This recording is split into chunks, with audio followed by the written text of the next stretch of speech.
دوستان عزیز، به ادامه برنامه خوش آمدید. امیدوار هستم تا الحال برنامه وفق مرادتان بوده باشد و از تک تک لحظات برنامه استفاده خوب کرده باشین. عزیزان عالی، در بخش همصنفی برنامه هستیم و موضوعی را انتخاب کردیم که بسیار ارزشمند است، همان صفات یک مسلمان واقعی و زیورهایی که یک شخص می تواند با استفاده از آن زیور من حیث یک مسلمان و یک مؤمن واقعی ظاهر شده و رضایت پروردگار خود را حاصل بکند.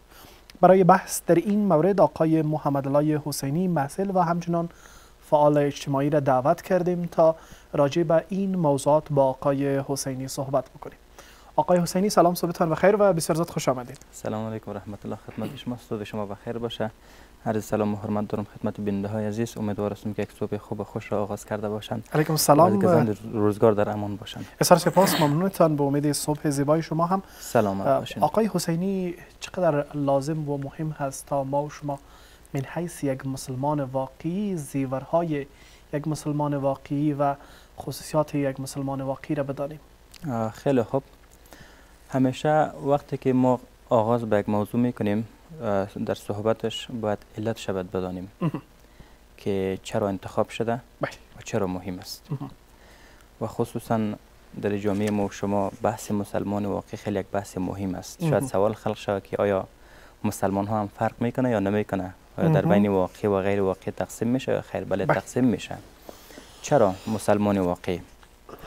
به خاطری که پاکترین دین، زیباترین دین، با ارزشترین دین، با اهمیت ترین دین، کامل ترین دین، با مدیریت ترین دین، دین مبارک اسلام است. بله. اگر خدای نخواسته ما خوب نباشیم، دیگران ما را خوب نمیگن. بله. اگر یک مسلمان امروز اشتباه میکنه که ای کاش کسایی که منتقدین دین اسلام هست، دشمن اسلام هست، کاش مسلمان نقد بکنه، اما مستقیم بالای اسلام فیر میکنن. ما یک مثال میگم واضح میشه. اگر یک تیرزن وقتی که یک جای نشانی میزنه هدف خود او اشتباه میکنه، ما مقصر تیرزن میدانیم یا تیره؟ میگیم که تیرزن خوب نبوده، تمرینات خوب نداشته. مقصر تیرزن میدانیم، او شکارچی را میدانیم. ای کاش اگر ما امروز به عنوان یک مسلمان وقتی که در جامعه قدم میمانیم اشتباه میکنیم، خطا میکنیم، دروغ میگیم، خیانت میکنیم، ای کاش خودمون را متهم بکنن. اما ما را متهم نمیکنن، مستقیم سر اسلام ما حمله میکنن. به خاطر خیلی مهم است که باید صحبت شود. بله. آقای حسینی، همان گونه که شما هم در جریان صحبت‌هایتان اشاره کردین که حالا اگر ما خصوصیات یک مسلمان واقعی را نداشته باشیم من حیث نماینده واقعی اسلامی، نه تنها ما بلکه تمام اسلام مورد انتقاد قرار میگیرد. دقیقاً. این یک بود بحث است. حالا این یک مسئولیت هم متوجه هر جوان مسلمان هست یا هر شخص مسلمان هست تا من حیث مسلمان واقعی ظاهر شود و همان خصوصیات مسلمان واقعی را در خود نهادینه بسازد.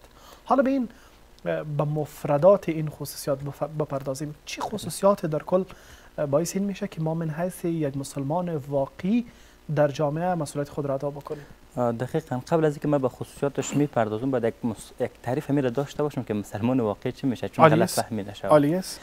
مسلمان واقعی شاید از دید ما این باشه که کسی که خوب نماز بخونه، خوب روزه بگیره، خوب تهجد بخونه، اما چنین نیست. وقتی که از رسول الله صلی الله علیه و سلم در مورد مسلمان واقعی پرسان میشه، میگه من المسلم، مسلمان کیست؟ میگه المسلم من سلم المسلمون من لسانه و یده. از نماز ما یاد نمیبره، از تهجد ما یاد نمیبره، از نوافل ما یاد نمیبره، از زکات و از حج ما یاد نمیبره. میگه مسلمان واقعی میگه کسی است که دیگر مسلمان ها هم از دستش در امان باشه هم از زبانش. اسلام مبارک آنقدر عزیز است که برای هر کاری ما برنامه داره. نه تنها متوجه جسم ماست بلکه متوجه روح و روان ما هسته. یعنی اسلام میگه که جسم با دستت جسم کسی را تو اذیت نکو، کسی را ناراحت نکو. در بعدش میگه من لسانه، میگه از زبانش میگه در امان باشه. میگه یعنی با این زبان تند و خشین میگه روح و روان کسی را میگه آزرده نکو، میگه قلب کسی را نشکن، زندگی کسی را میگه برباد نکن. برای اینکه ما مفید واقع شویم، مورد آزار و اذیت و مشکل برای دیگران نباشیم، حالا نیاز هست که همان خصوصیات یک مسلمان واقعی را در خود نهادی نبسازیم. دقیقاً. این حالا بپردازیم روی این موضوع. خیلی خوب، ما چند ویژگیش انشالله که به طور خلاصه میگم چون فرصت محدود است.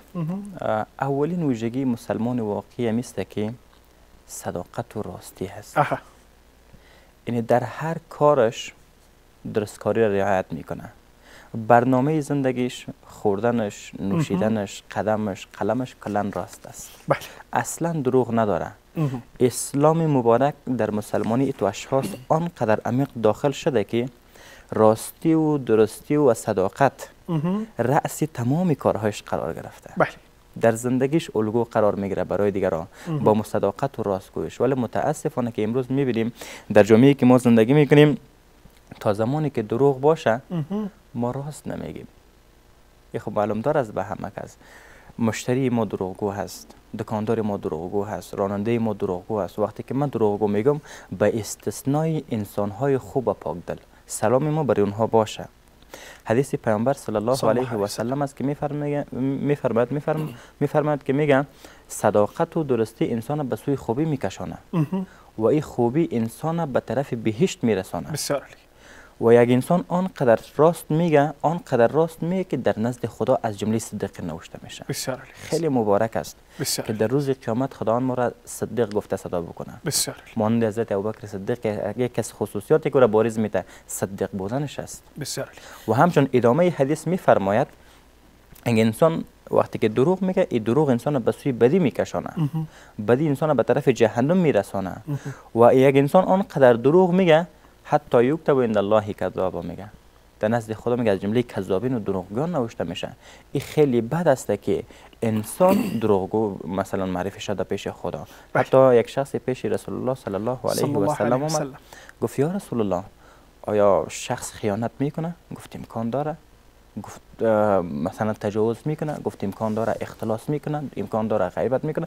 چندین گناه را پای هم ذکر کرده رفت. گفت مسلمان دروغ میگه؟ گفت مسلمان دروغ نمیگه. خیلی خطرناک است دروغ که ما نگوییم.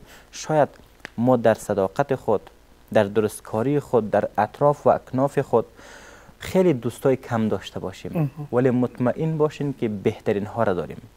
بهترین هایی که فکر دروغ، اندیشه دروغ، باور دروغ اصلا در فکرشان نمی پرورانه. اگر تمام دنیا را هم بر بگردن روی برگشت بر طرف ما را دارن ولی انسان های دروغگو این برگشت ندارن. بسیار عالی. این اولین خصوصیاتش بود. قدم بعدی و خاصه دوم یک مسلمان واقعی. بله. خصوصیات دوم یک مسلمان امیسته که خیانت نمیکنه، فریب نمیده، مردم گول نمیزنه. به اسلام ما میگیم جانزنی نمیکنه. حدیث پیامبر صلی الله علیه و سلم است که میفرماید من غشنا فلیس منا، کسی که فریب میده از جمله ما نیست. یعنی در معاملات صادق باشد، در معاملات، در گفتار، در کردار، در قلم، در قدر، در اندیشه، هر چی که به خاطر منفعت مردم هست اگر خیانت میکنه اینمی خیانت است. بله. که وقتی کسی که خیانت میکنه خودش میفهمه که من خائن هستم، در گفتار خود، در تجارت خود، در معاملات خود من خائن هستم، خودم منسوب به سوی امت رسول الله نکنه. به خاطری که خود رسول الله میفرماید که من غشنا فلیس منا، کسی که میگه خیانت میکنه میگه از جمله ماها نیست. انسان مسلمان نباید خیانت بکنه. یک روز پیامبر صلی الله علیه و سلم از پیش یک دکان رد میشد. اونجا دید که یک جوال میگیم یا بوجی گندم بود. پیامبر دست میکنه که بالای گندم خشک است، پایینش تر است. بر دکاندار میگه چرا چنین میکنی؟ یک بهانه آورد که بارش است و چی و چنان است. برش میگه که من غشنا فلیس منا. امروز ما در شهر و اطراف میبینیم بازنجان سرخ خرابه که خراب است، در پلاستیکای سرخ میگیریم. علتش چیست؟ به خاطر برای مشتری خوب معلوم شود، در حالی که داخلش گند زدگی است. سیبای زرد خراب داخل پلاستیک زرد میگیریم. آیا نمیشه پلاستیک سفید بگیریم؟ به خاطر که برای مردم زرد معلوم شود. حدیث پیامبر صلی الله علیه و سلم است ادامه میده میگه که لکل غادر لواء یوم القیامه و هذه غدرت فلان. میگه از برای هر خائن در روز قیامت میگه یک پرچم زدگی از بالای شانش. میگه هر مالی را که خیانت کرده باشه میگه همو میگه بالای شانش است و او صدا میکنه میگه این خیانت فلانی است، این خیانت فلانی است. ما پیامی ما با چند تیفه که من ذکر میکنم دور از خوباش به دکتر صاحبای محترم خیانت نکنن. درست است تو زحمت کشیدی، تلاش کردی، درس خواندی، طب خواندی 7 سال 8 سال، ولی او غریب و فقیری که مثلا روزانه 100 روپیه 200 روپیه مثلا کارگر نیست، وقتی که در دواخانه تو میاد 300 از فیسش میگیری، 5000 از دواش میگیری، 1-2 دیگه از 3000 دیگه از معایناتش میگیری، به خدا خیانت است. بله. آقای حسینی، شکرگزاری و همچنان این که در مقابل بعض از مشکلات باید تحمل و همان حوصله‌مندی داشته باشه، چقدر میتونه خاصه بزرگ برای یک مسلمان واقعی باشد؟ واقعا که کسانی که در برابر مشکلات صبر میکنه، یعنی خدا همکار ایناست.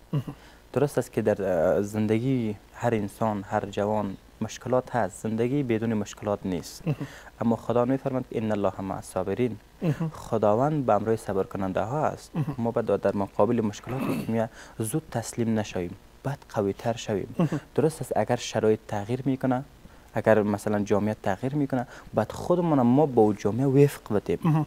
به هر اندازه ای که در جامعه مشکلات میاد، باید ما به همون اندازه باید قوی تر باید باشیم، قوی تر رشد بکنیم، قوی تر باید در تلاش خود ادامه بدیم. من میگم یک داستان براتون میگم ان شاء الله صحبت خود خاتمه میتون. میگه یک کشاورز بود، میگه یک اسب داشت. یک روزی اسب از در یک چای میفته، دیگه ای کوشش میکنه که اسب از اینجا خارج بسازه، ولی نمیتونه. بالاخره مردم قریه را صدا میکنه، میگه که این اسب خو ما تلاش کردم نتونستم بیرون بکنم. ببین که میره یک کار میکنیم که می زود جانش گرفته شه، راحت شوه. بلو کلنگ گرفته بالاش خاک میندازیم. مردم قبول میکنه، میگه درست است. وقتی که بلو کلنگ میگیرن، خاک انداختن شروع میکنن. خاک که بالای اسب میندازن، این خاک پایینی اسب میره. وقتی که اسب خود تکان میده، پایینی اسب میره، اسب آهسته آهسته آهسته آهسته به لب چاه میرسه. این کشاورز از یک درس میگیره. میگه اگر کسی بالای تان خاک انداخت، میگه خاک به طرفشان پرتاب نکنین. اگر کسی سنگ انداخت، سنگ پس دوباره به طرفشان میگه پرتاب نکنین، میگه او را زیر پایتان بمانین، بیاین یک قدم بالاتر. هر مشکلی که ما میاد در زندگی ما میاد، ما را به زیر پا قرار بدیم و بیایم رشد بکنیم، پیشرفت بکنیم. اگر مشکل است بگوییم که والا مشکل است و اقتصاد ضعیف است و وطن خراب است، خب پس چی میشه؟ بسیار بجای از اینکه ما ناامید شویم، بعد بیشتر امیدوار شویم. تشکر از شما. واقعا آقای حسینی، یک سوال که من حیث سوال اخیر میخوایم مطرح بکنم. پروردگار برای انسان ها نعمت های بسیار زیاد و فراوان را عطا کرده. از این نعمت ها وجود سالم، همچنان همان اندام سالم و زندگی سالم هست. شکرگزاری چقدر میتواند یک مسلمان واقعی را آراسته به زیورهای عالی بسازه؟ واقعا که بنده کسی که به اصطلاح موجودی زیبا از جانب خدا در روی زمین است. تمام موجوداتی که میبینیم در خدمت انسان هست. اگر ما واقعا یک بنده خوب هستیم و خوب باشیم، ما باید از خالق خود شکرگزار باشیم، به خاطر که حکمتش ما را در بین موجودات انسان خلق کرد. در بین او تمام موجوداتی که مثلا متحرک از زنده جان است، مثلا پلنگ است، شیر است، گاو است و دیگر حیوانات، میتونست که یکش باشیم، ولی ما را انسان خلق کرد و کرامت داد. آیا کرامت داد، بهترین صورت داد، دست متحرک داد، چشم بینا داد، قلب تپنده داد. از این که یک ویژگی خیلی برتر، تمام چیز در خدمت تو. پس برای انسان واجب است به خاطر شکرگزاری پروردگار، اگر میخواد که یک انسان خوب، نیک، مثلا پاک دل و باصفا باشه، مفید باشه، باید این شکرگزاری او رب باشه. چرا؟ انسان میگه یک ویژگیش همیسته که امیدی هست.